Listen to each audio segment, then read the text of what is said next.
मात्र सिर्फ शब्दों का नहीं है, ये मंत्रों की अनंत शक्ति को लिए हुए एक ऐसा पुंज है, एक ऊर्जा का ऐसा केंद्र है जिसने इस भक्तंबर को अपने जीवन में किया है।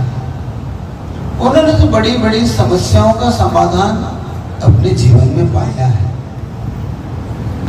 आप जब भी इसके शक्ति को आप देखना, जब जब आप इसकी शक्ति से जुड़ेंगे तब तब आपको खुद को महसूस होगा कि भक्तांबर की पॉजिटिव ऊर्जा कितनी ज्यादा है, भक्तांबर स्त्रोत में कितने गहरे अर्थ हैं। आज सुबह ही आपको मैंने कहा था कि भक्तांबर एक ऐसा स्त्रोत है जिसके अंदर संपूर्ण समस्या का समाधान, और विशेष तौर आप श्रावकों के लिए, विशेष तौर पे आप श्रावकों की दृष्टिकोण से ये बहुत महत्वपूर्ण है। क्यों ऐसा कह रहा हूं मैं?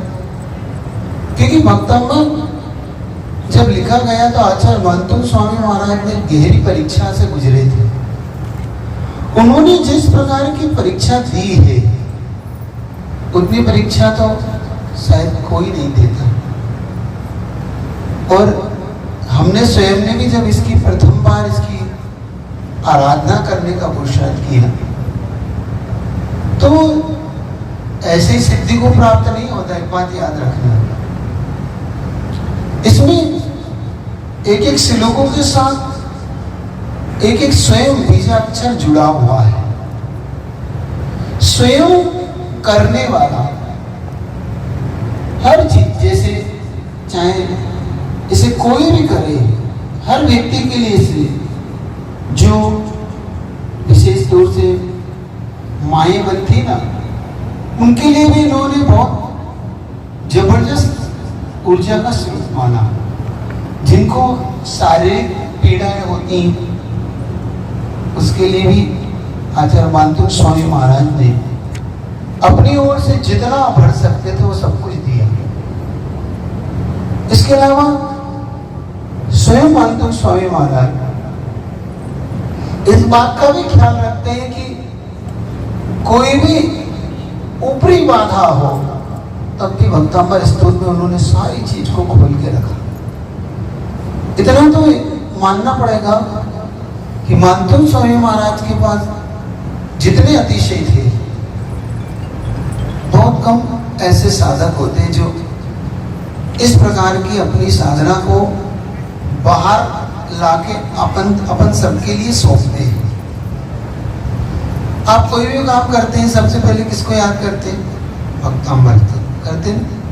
कोई भी काम हो, आपको घर का वास्तु करना हो, कहीं पढ़ाई का काम हो, पढ़ाई में हाँ भाई भक्तांबर का ये वाला श्लोक पढ़ो, ये वाला कार्य ये पढ़ो, ये वाला कार्य ये वाला स्तोत्र पढ़ो। मतलब भक्तांबर में हर चीज का। अब ये बात अलग है कि आपको जानकारी नहीं होती है तो आप क्या करते हैं? भाई कोई जानकारी तो सारे ही पढ़ो, है ना? होता है ये भी एक, क्योंकि एक घटना आती है आगम में। उन्होंने कहा कि दवाई के लिए एक वैद्य, एक राजवैद्य थे तो हमेशा वो वहां के राजा के कोई भी बीमार हो, चाहे मनुष्य हो, तिरंज हो, सबका वो इलाज किया करते थे। एक दिन राजवैद्य को कहीं बाहर जाना था तो उनका बेटा सीख रहा था, तो उनका बेटा एक काम करना, तू चले जाना और वहां पे परिस्थिति के अनुसार दवाई वगैरह दे देना, ठीक है? अब वो गए। उसके बाद राजा का घोड़ा बीमार हो गया। अब घोड़ा बीमार हो गया तो क्या किया जाए? दवाई दी, नहीं लगी, तो उन्होंने दूसरी दवाई दी, तीसरी दी, चौथी दी, एक के बाद एक दवाई बदलते रहे और एक दवाई लग गई और वो घोड़ा ठीक हो गया। इसको न्यायिक ग्रंथों में घोटक न्याय बोलते हैं इसको। जैसे घोड़े को उसने एक एक एक एक एक एक करके सारी दवाइयां दी, कोई एक तो लगी गई है ना। जब पानी आ गया, हमारा पानी साथ देती है ना। ये अच्छे चिन्ह है, शुभ है, ये बहुत शुभ है, मतलब विधान सफल है, ये अच्छे है, शुभ चिन्ह। तो ऐसे ही इस विधान में, इस भक्तांबर में इतने श्लोकों में है कि तुम्हें कोई श्लोक तो लग ही जाएगा। इसको बड़ी बहुत आनंद पूर्वक पढ़ना। इस श्लोक को पढ़ने के बाद भक्ति से भरना, आनंद से भर के इनको करना, क्योंकि इनको करने के बाद जो विधान अपन कर रहे हैं विशेष तौर से, आप उन विधानों में आपको विशेष जो प्राप्ति होने वाली है वो अद्भुत है। लाखों रुपए देके भी ये चीजें नहीं मिलती। संयोग ऐसा बन गया कि ये भूमिका बन गई, वरना इस भूमिका को करने के लिए स्पेशली हर जगह लाखों रुपए खर्च किया जाता है, हर जगह। लेकिन ये तो सांगलिका और आप सबका पुण्य है कि यहाँ पर सहज भूमिका छात्रावास की उपलब्ध थी, आपको इतना बड़ा स्थान उपलब्ध था। बस अपन सबको भक्ति का भाव करना था और आज अपन को वो भी प्राप्त हो गया और भक्तांबर का ये भक्ति से भर गए। तो आज मेरा मन है कि इस भक्तांबर में दो ऊर्जा का अपन लाभ लेंगे। एक ऊर्जा जो भक्तांबर की स्वयं सिद्ध ऊर्जा है, क्योंकि आप जब इसके साथ अर्घ का प्रयोग करोगे, एक ऊर्जा। दूसरी ऊर्जा है इसमें दीप अर्चना। एक भक्तांबर दीप अर्चना कभी भी आपको जो करने को मिल जाए जरूर करना, क्योंकि मैंने खुद इसकी दीप अर्चना के परिणाम खुद मैंने महसूस किए और इसलिए कह रहा हूं कि मुझे खुद को इस दीप अर्चना के लिए हम लोग को बहुत उससे गुजरना पड़ा। लेकिन कहते कि किसी चीज की आप परीक्षा देने का मन बना लो तो फिर वो आपको सिद्ध होता ही है। डरना नहीं, कभी भी किसी चीज से घबराना नहीं चाहिए। मैं बताता हूं, हम लोग के साथ दिल्ली की घटना है। भक्तांबर स्तोत्र पहले हम लोग सामान्य से दीप अर्चना, इसमें क्या है, दीप अर्चना के साथ चौसठ का प्रयोग किया गया है। इसमें कुछ ऐसे मंत्रों को इसके साथ सहयोग बनाया गया है, क्योंकि मैं जब इसकी ऊर्जा वाली बुक पढ़ रहा था तब मैंने देखा कि इस मंत्रों में कुछ मंत्रों की ऊर्जा का प्रयोग होता है, कुछ बीजाक्षरों का प्रयोग होता है, क्योंकि भक्तांबर स्वयं अपने आप में एक मंत्र सिद्ध मंत्र है। भक्तांबर के जितने भी एक एक अक्षर है, इस पर एक बड़ा विधान बनाया गया है जिसमें शायद 2500 से ज्यादा अर्घ रखे गए। एक एक मंत्र के साथ जो बीजाक्षर है, एक अक्षर को बीजाक्षर में कन्वर्ट करके उसको भी अर्घ दिया गया। इसलिए कह रहा हूं कि इसको विशेष तौर से करना। दिल्ली की घटना है, हम लोग दिल्ली में थे जब 2018 में प्रवेश किया तो मन बनाया कि भक्तांबर की दीप अर्चना की जाए। चूंकि उस समय ऐसा नहीं था कि अपन सामान्य से ले लेते ना हर चीज को, घटना को हम कैसे ले लेते, हाँ हो जाएगा, लेकिन नहीं। जब इसको हमने लेके चले, देखा हम लोग के साथ कैसा घटा। जब यहाँ से हम लेके चले तो वहां पर एक यमुना विहार है जहाँ से हमें ये करना था कार्यक्रम। वहां से जो स्थान था वहां से 1-1.5 किलोमीटर दूर था। उस स्थान तक भगवान को ले जाना, ऐसे एक बहुत बड़ा पंडाल बनाया, वो ओपन पंडाल था एक्चुअली, क्योंकि हमारे पास इतना समय नहीं था कि इतना बड़ा उसको करे। और उस समय गर्मी भी थी, मई का महीना था, तो कितना किसी को ऐसा अंदाज भी नहीं था कि पानी गिरेगा, क्योंकि गर्मी भीषण है। लेकिन आपकी परीक्षा जरूर होती है आपके अच्छे कार्य की, और एक बात याद रखो, जब अच्छे कार्यों में थोड़ा सा भी कोई आए विघ्न, तो समझ लो ये श्रेयस कारणी अनेक विघ्नानि, अच्छे कार्यों में विघ्न जरूर आते हैं। और वो अच्छे कार्य की एक ट्रेडमार्क है कि अच्छा कार्य है। जब जब आपको ऐसा संकट, जब जब जीवन में लगे कि ये बहुत कठिन हो रहा है, समझ लो कि ये फलदान दुगना देने वाला है। जब जब आपके जीवन में देखना, हम लोग लेके पहुंचे भगवान को और जैसे गेट में एंट्री करने लगे तो इतनी तेज आंधी तूफान से हम लोग कुछ भी नहीं, पालकी में लेके हम पहुंचने ही वाले थे और आंधी और तूफान ऐसा चल रहा है, ऐसा लग रहा है कि भाई गेट में प्रवेश करने देगा कि नहीं। गेट में भी प्रवेश नहीं हो पा रहा था हम लोगों का और आंखों में धूल घुस रही। वो जो वहाँ का बोर्ड है वो ऐसा है ना, गिरने को हो रहा हम लोग के। थोड़ी देर के लिए हम रुके, 2 मिनट के लिए कायस्थल किया, फिर हमने मन बनाया कि अब प्रवेश करो, जो होगा देखा जाएगा। प्रवेश करा तो वहाँ की स्थिति जो थी ना बड़ी विचित्र थी, क्योंकि ओपन था।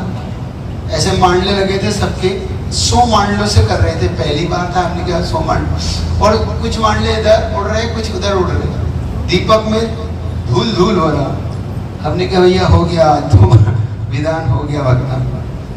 और संध्या कालीन में होता है ये विधान, तो संध्या का समय था, क्या किया जाए। तो लोगों ने कहा कि महाराज कैंसिल कर देते विधान, और कम से कम 2000-1500 जनता वहां पे खड़ी हुई। अब जनता कह रही कि महाराज आप रहने दो, इतनी हवा है। हमें क्या नहीं, जैसे स्टेचू बैठे तीनों महाराज, हम थे, वीर सागर जी, धवल सागर जी, तीनों थे। हमें कब जो होगा देखा जाए, करते हैं विधान तो करते हैं। लेकिन और संकट तब हो गया जब बादल बन गए। अब बादल आ गए और हल्की सी बारीक पानी की बूंदें शुरू हो गई। अब लोगों ने कहा महाराज इसमें ओपन में अब कैसे करेंगे। हमने क्या करना तो है, अब वो कैसे करेंगे मुझे नहीं पता। ठीक है महाराज, आप कह रहे हो तो करेंगे, चल करते। अब वो शुरू करा तो पानी तेज हो गया। देखना, लोगों की आस्था, लोगों की श्रद्धा। हमें जब भी कोई कार्य की सफलता मिलेगी, अपनी आस्था और श्रद्धा से मिलेगी। ये चीज हमें याद रखना। बिना आस्था, बिना श्रद्धा के कभी भी हमें कोई सफलता नहीं मिल सकती। बहुत गहरी आस्था चाहिए तब मिलती है।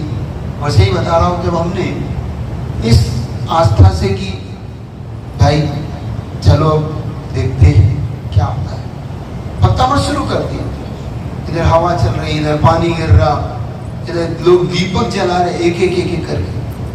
लेकिन आपको मैं बताऊं, पूरे 48 भक्तांबर तक, जब तक हम पढ़ते रहे तब तक हल्के हल्का पानी और सब कुछ गिरता रहा। लेकिन मानना पड़ेगा कि जब भक्ति चरम पे होती है तो पूरे 48 काव्य तक पूरे आनंद पूर्वक हमने पूरे किए, और 48 के 48 लोगों ने दीपक भी जलाए वहां पर, पूरे इसी तूफान आंधी में, ऐसी घटना।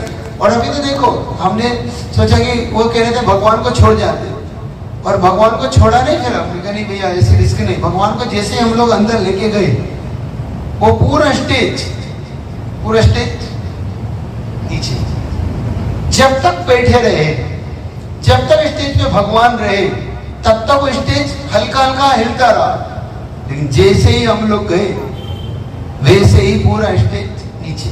2 मिनट बाद खबर आई महाराज पूरा स्टेज गिर गए।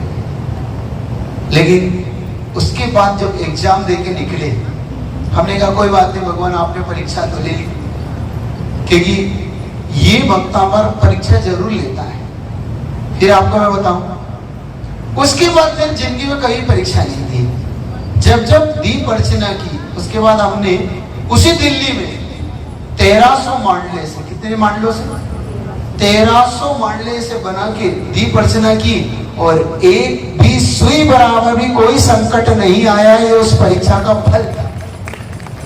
जीवन में इस भक्तांबर की अर्चना जरूर करना। ये संध्या कालीन एक संध्या विद्या कहलाती है। तो मेरा मन है कि जब हम भक्तामर आज कर ही रहे हैं तो इसको भी करना है। आज मेरा मन है करना है, दीप अर्चना करना है। तो मेरा मन है कि ये आप लोग इस दीप अर्चना को करो, जरूर करो, विशेष तौर से। तो मन बनाओ कि हम भक्तांबर स्तोत्र के साथ मन बना के इस स्तोत्र को हम कर सके। मैं चाहता हूं कि कोई इसका एक पात्र बनना चाहे तो एक पात्र, वरना आप चाहे तो अलग अलग। कैसा करना है इसको? कोई एक पात्र बनना चाहेगा इसका? कोई करना चाहता है इसको मुख्य पात्र बन के इसको अपने परिवार की ओर से, कि हमारा परिवार इस दीप अर्चना को हमारा परिवार करे। महिलाएं भी कर सकती है क्योंकि सामूहिक रूप से करना चाहिए। हम मैं इसलिए सामूहिक करना का भाव रखता हूं। तो कोई भी एक पात्र ऐसा अगर चाहे तो कैसा करना है बताओ आप? अलग अलग करना कि सामूहिक करना? क्यों बोलो, जैसा आप बोलोगे वैसा कर ले। कोई एक करना, परिवार करना चाहता है कोई भी? आप बोलो ना, हाथ खड़े करो ना। महिला वर्ग करना चाहता है कोई महिला अपने परिवार की ओर से? कोई एक ही पात्र ज्यादा किसने अगर ख्याति प्राप्त की तो भक्तांबर ने ख्याति प्राप्त। मैं चाहता हूं जिसके घर में रोग हो, जिसके घर में कोई विवादग्रस्त हो, जिनके घर में बहुत आपत्तियां आती हो, संकट आते हो, जिनके घर में गर्भवती महिलाएं हो, सही बता रहा हूं, वो लोग इस विधान को जरूर कर लेना। आज वो लोग इस गंधोदक को जरूर ले लेना, वो इस दीप अर्चना में शामिल जरूर होना। इसलिए कह रहा हूं क्योंकि ये चीज मिलती नहीं, और इतने बड़े रूप में सामूहिक रूप में तो कतई नहीं मिलती। तुम लाखों रुपए दोगे तो इतने आप इकट्ठा नहीं कर सकते, लेकिन इस कार्य के लिए संयोग से सम्मिश्रण में होने वाला ही। तो आप एक पात्र का चयन कर लो, मेरा मन है, क्योंकि परीक्षा हमने दी, फल तुम पाओ। और एक बात याद रखना, जिसको तुम पढ़ने में भी दिक्कत होती है ज्ञान के लिए, तो हर क्षेत्र के लिए भक्तांबर अपने आप में परिपूर्ण भक्तांबर है। अगर आप लोग इसका विधान में चाहते हो तो इसमें मंत्र भी है, बीजाक्षर भी है, और जो लोग उपवास कर रहे हैं उनके लिए भी बाद में चर्चा करूंगा। तो जो भी करना चाहता है तो एक पात्र का चयन कर लो जल्दी से। आप में से जो भी 11,111 रुपये 11,111 रुपये